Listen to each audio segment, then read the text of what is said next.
Sa pagpasok po ng ICC laban kina Bato at Bongko, nawawalan ng mga tagapagtanggol ang mga Duterte diyan sa Senado. At maging dyan sa Kongreso, hihina ang puwersa niyan.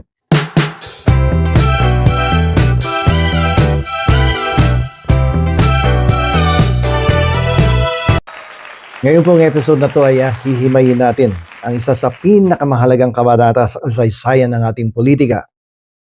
Marami na po kasing nagtatanong sa akin ang tungkol dito sa nangyayari sa politika sa ating bansa. Bakit sabay-sabay na lumalabas itong mga arrest warrant laban sa mga kaalyado, mga kapamilya, mga leader sa Senado at sa Kongreso ng dating Pangulong Rodrigo Roa Duterte? Ang isang katanungang medyo komplikadong sagutin ay ang ito bang nangyayari na ito sa mga kaalyado, leaders at kamag-anak ng dating Pangulo ay isang well-planned strategy o nagkataon lamang. So yan po ang ating pong ipaliliwanag ngayon at tingnan natin kung talagang ito ay well-planned strategy on the part of the present administration. Upang maunawaan po natin ang sitwasyon, kailangan natin tingnan ang tatlong magkakasabay na kaganapan. Siyempre, unahin natin dito yung arrest warrant na ilalabas ng International Criminal Court laban po dito kay Bato de la Rosa at kay Senator Bongo. Nito kasing nakarang araw, nitong February 14, 2026, kinumpirma na ng ICC ang pangalan ni Senator Bato de la Rosa at Senator Bongo bilang mga co-perpetrators sa investigasyon ng war on drugs sa mata po ng batas.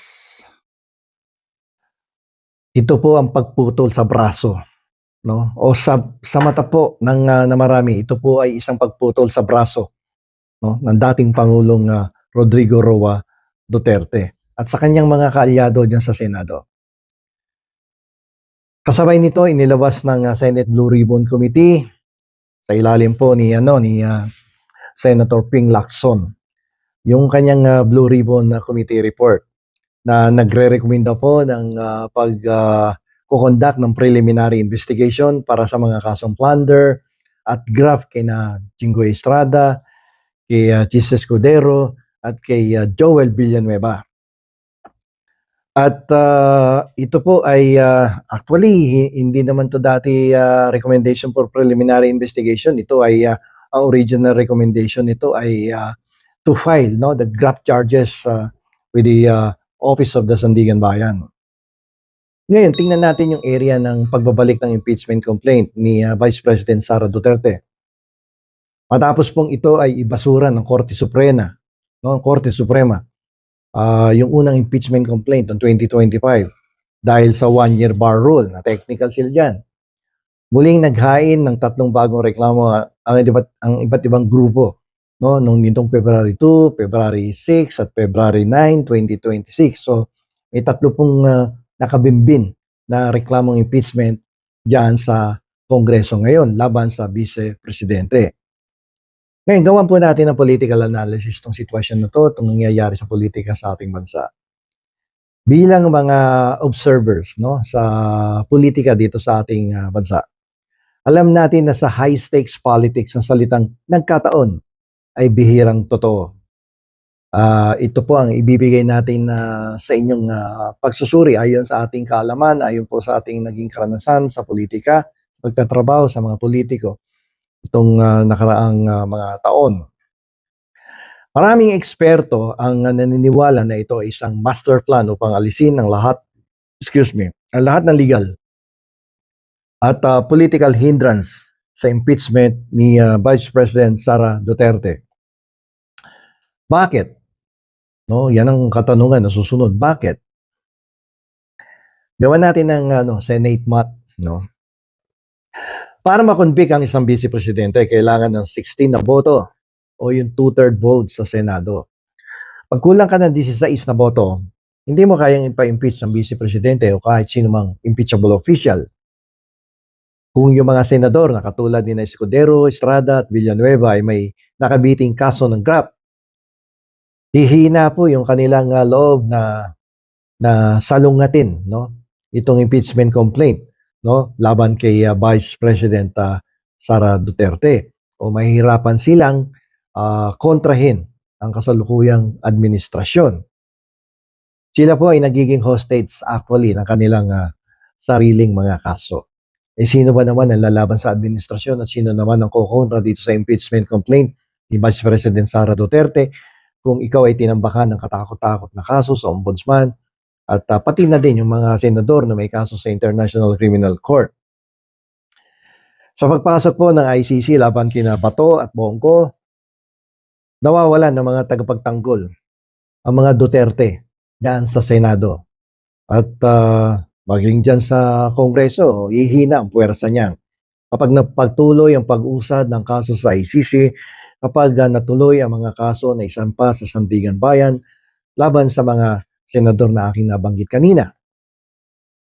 Ngayon, madaming nagtatanong, coincidence ba to?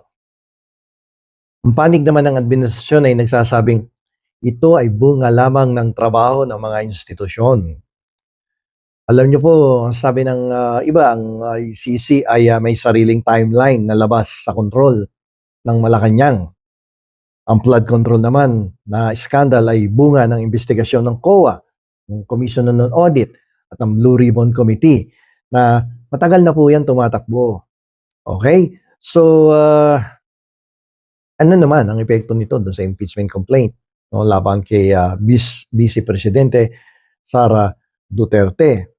Okay, so dahil sa mga reklamong graft, no, laban sa mga leader ng Senado at yung banta ng ICC sa mga Duterte loyalists, nagkakaroon po ng power vacuum.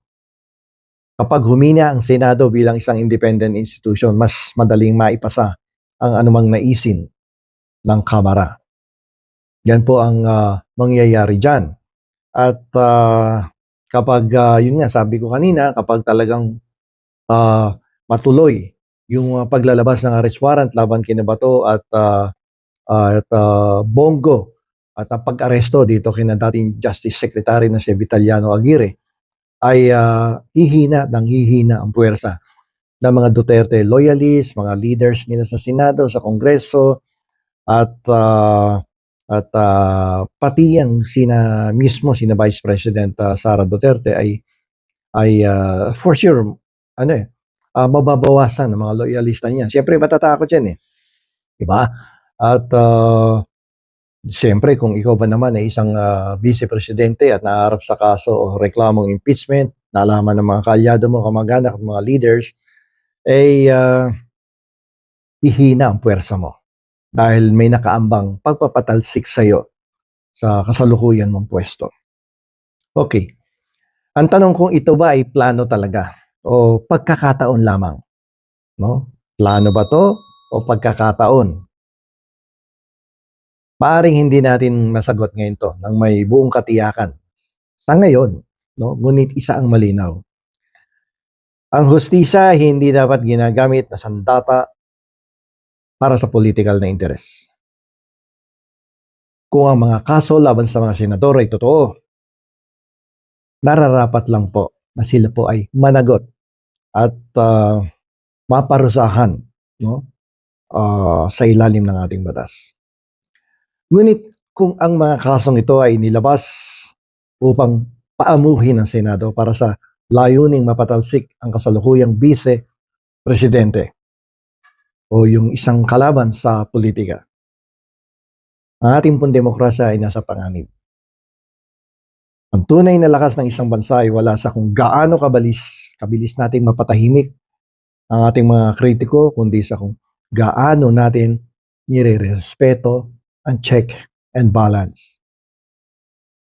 Yan po ay importanteng doktrina sa ilalim po ng ating pamahalaan. Sa chessboard ng politika, ang mga pawn or pyesa ay maaaring isakripisyo. Ngunit huwag nating hayaang ang sakripisyo ay ang tiwala ng taong bayan sa ating mga institusyon. So, Yan po ang ating analysis at paliwanag tungkol dito sa kasalukuyang nangyayaring mga gusot sa ating gobyerno, sa ating politika.